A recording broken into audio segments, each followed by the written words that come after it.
je suis vraiment pas fan de dire le cheval passe une visite ou ne passe pas une visite. Pour moi, ça n'a pas de sens de faire ça, parce que tout dépend de ce pourquoi le cheval est acheté. Même un cheval qui boite, s'il est acheté pour faire de la reproduction, si la boiterie est réparable, il va se résoudre avec l'absence d'exercice, le cheval passe entre guillemets pour de l'art pro. Donc c'est pour ça que je pense que ce qui est difficile, c'est le côté différence d'avis entre vétérinaires. La visite d'achat, c'est vraiment une évaluation du risque. Donc les lésions, tous les vétérinaires vont être d'accord sur ce que c'est qu'une lésion.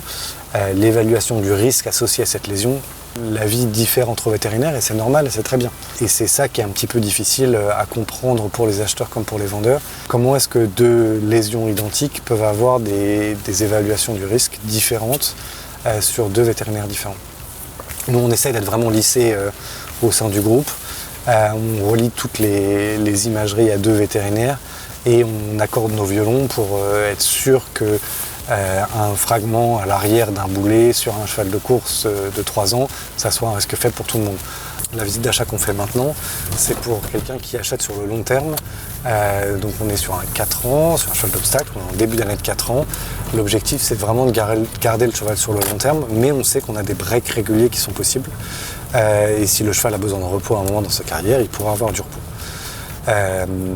Il y a juste un truc dont je te vais parler, c'est la déclaration du vendeur qui est pour moi primordiale, mais vraiment primordiale. Déjà, c'est est-ce que le vétérinaire a un conflit d'intérêt? Est-ce que moi, en l'occurrence, qui ai fait la visite d'achat, est-ce que j'ai déjà eu le cheval avant? Que ça soit dans une précédente visite d'achat, que ça soit yearling aux ventes, que ça soit parce que le vendeur l'entraîneur où est le cheval à vendre est un client régulier de la clinique. Est-ce que c'est moi qui vais dans cette cour-là d'habitude? Si c'est un cheval que j'ai déjà vu, je refuse de faire la visite d'achat et je demande à quelqu'un d'autre de la clinique de le faire. Mais en tout cas, tout est déclaré, que ça soit au vendeur et à l'acheteur. Et après, on pose les questions habituelles au vendeur, que sont est-ce que le cheval a des vis rédhibitoires, marche au box, tic à l'appui et autres? Est-ce que le cheval a eu des épisodes de boiterie réguliers? Est-ce que le cheval a déjà saigné au travail? Est-ce que le cheval a eu des épisodes de colique?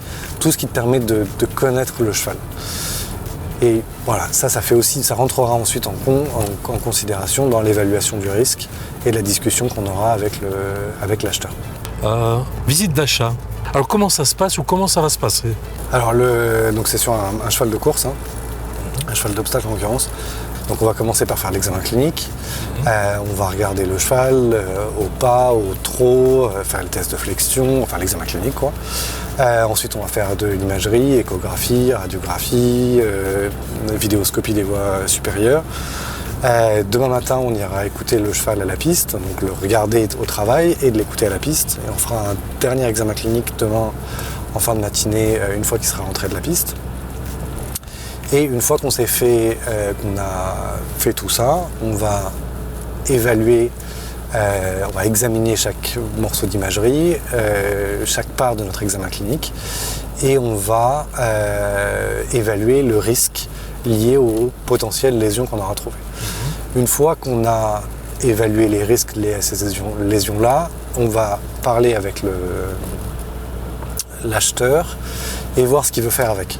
S'il achète le cheval, disons que ce soit une jument, qu'il l'achète elle est presque à son maximum, il veut encore gagner une course avec et l'envoyer à l'élevage, c'est une chose. Si jamais le cheval a 3 ans et qu'il veut faire, donc là on est en début d'année de 3 ans et qu'il veut faire toute une saison de 3 ans avec, c'en est une autre. Si jamais il veut acheter, parce qu'on est en début d'année de 3 ans, il veut acheter maintenant, faire une carrière de 3 ans en France, potentiellement revendre en Australie ou à Hong Kong en fin d'année de 3 ans, c'en est une autre. Donc c'est là où il faut vraiment connaître son acheteur, comprendre les besoins de l'acheteur, et pour ça il faut bien comprendre le business model de chaque propriétaire ou de chaque entraîneur ou de chaque client. Jean-Charles, des prises de sang, ça c'est pas courant dans les visites d'achat, mais vous faites systématiquement. Nous on le fait systématiquement parce que c'est ce qu'on faisait en Angleterre, et aussi parce que quand on arrive au moment où on pose les questions à l'acheteur, au vendeur, pardon, est-ce que le cheval a eu des médicaments dans les 2 dernières semaines, le fait qu'il sache qu'on fasse la prise de sang, ça retire la tentation de ne pas le dire. La prise de sang, en général, 99% du temps, elle est stockée et l'acheteur ne demande pas à ce qu'elle soit testée. Et si jamais il y a un problème dans les 6 mois qui suivent la vente, malheureusement, ça peut arriver, on fait la prise de sang revient négative, tout le monde est relax, le vendeur n'avait pas menti et l'acheteur comprend que oui, il y a eu un problème, pas de chance. Par contre, j'essaye de faire une classification du risque. Donc risque faible, c'est des lésions ou des anomalies qui sont vues régulièrement et qui normalement n'empêchent pas le cheval d'être entraîné ou d'atteindre ses objectifs. Ensuite on a faible à modéré, ou faible à moyen. Il y a quelques anomalies. Il est possible qu'on ait besoin d'une intervention médicale ou d'un suivi régulier, mais on pense que le cheval sera capable d'avoir une carrière de course normale. Ensuite, on a un risque moyen ou modéré. Il y a des lésions. Elles nécessiteront une période de repos ou un traitement médical, mais il nous semble qu'avec ce repos, avec ce traitement médical, le cheval peut avoir une carrière de course. Ensuite, on a moyen à élevé.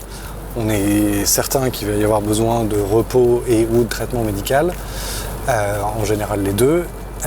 Et par contre, on n'est pas sûr que derrière, le cheval puisse avoir une carrière de course normale. Peut-être qu'il aura 1 course, 2 courses, 3 courses, mais au-delà de ça, pas facile de dire. Et ensuite, on a le risque élevé. Là, on est sur des lésions importantes qui vont demander un repos important. Et derrière, on n'est vraiment pas sûr que le cheval puisse avoir une carrière de course normale. Après, ce niveau de risque-là est bien sûr à discuter avec l'acheteur pour que certains acheteurs, c'est ce que je dis toujours, il y a plein de propriétaires qui ont 10 ou 15 chevaux à l'entraînement, eux ils peuvent se permettre d'acheter un cheval qui est à risque élevé, ils vont forcément le payer moins cher, mais si le cheval est très très bon, parce qu'en général quand on fait des visites d'achat d'entraînement sur des chevaux qui ont montré de la qualité, si le cheval s'avère être très bon et que bravo, ils sont sur le 1 cheval sur 10 qui a très bien cicatrisé de la lésion en question et revient au maximum de sa forme et on n'en reparle plus, bravo, il aura payé 10% de la valeur du cheval et le cheval sera revenu à son maximum. Mais par contre, si c'est un propriétaire qui n'a qu'un seul cheval à l'entraînement, acheter ce genre de choses, pour moi c'est trop risqué, dans le sens où si ça ne fonctionne pas comme il est probable que ça ne fonctionne pas, eh bien le propriétaire n'aura pas de chevaux à aller voir aux courses sur l'année. Altano, one group, one vision.